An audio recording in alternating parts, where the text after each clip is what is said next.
Hi guys, welcome back to Feli Williams channel. Today we are in Eastleigh and I'm going to show you the tall buildings that are being built in Eastleigh. Hizi ni zile building refu zinajengwa huku Eastleigh and it's going to turn hata inaweza kaa like zile buildings za Kilimani.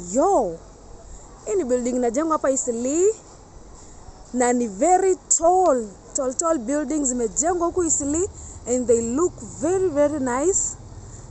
Among the tallest ziko huku zinajengwa, construction zinaendelea. We have so many buildings here in Eastleigh.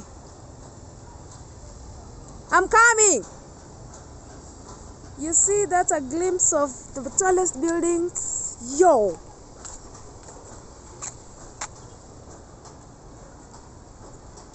Among the few tallest buildings in Eastleigh ni hizi zinajengwa.